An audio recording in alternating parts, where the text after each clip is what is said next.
நம்ம ஃப்ரீ கிளாஸில் அடுத்து என்ன டாபிக் பார்க்க போகிறோம்னா இந்த டிசைன் தான். இந்த 3 டிசைனை எப்படி போடலான்றத பார்க்கலாமா? நம்ம ஆஸ் யூஷுவல் நம்ம பார்டர் போட்டோம் இல்லையா, திக் லைன் போட்டு தின் லைன் போட்டு ஸ்டார்ட் பண்ணோம்ல, இதுவுமே பார்டர் டைப்பில் சேர்ந்தது தான். இப்போ நான் 2 தின் லைன் போட்டுட்டு அதை திக்காக மாற்றிடுறேன். தென் ஒரு தின் லைன், அடுத்து ஒரு கேப் விட்டுட்டு தின் லைன் போட்டுட்டு மறுபடியும் ஒரு திக் லைனாக க்ரியேட் பண்ணிடுறேன்.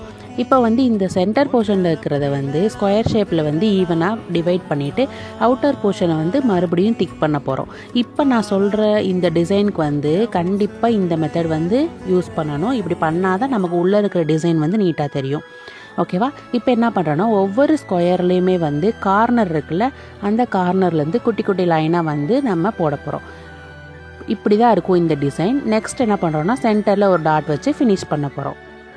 நெக்ஸ்ட் என்ன பார்க்க போகிறோன்னா, இன்னொரு டிசைன் சேம் அதே மாதிரியே தான். அவுட்டர் போர்ஷனை டார்க்கன் பண்ணிவிட்டு அந்த ஸ்கொயர் ஷேப்பை என்ன பண்ணுறோன்னா உள்ளே நம்ம டிவைடாக பிரிக்க போகிறோம்.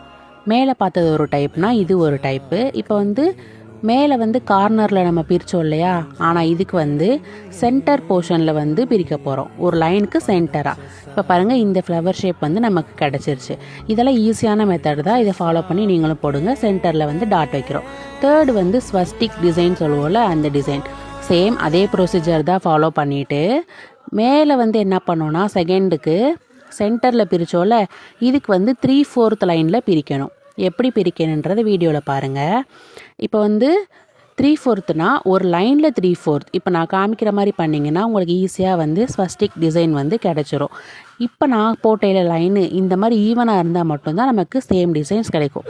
இந்த எல்லா டிசைனுமே நீங்கள் ஃபாலோ பண்ணுங்கள். நிறைய வீடியோஸ் பார்க்கணுன்னா என்னோடய பேஜையும் ஃபாலோ பண்ணிக்கோங்க. Thank you so much.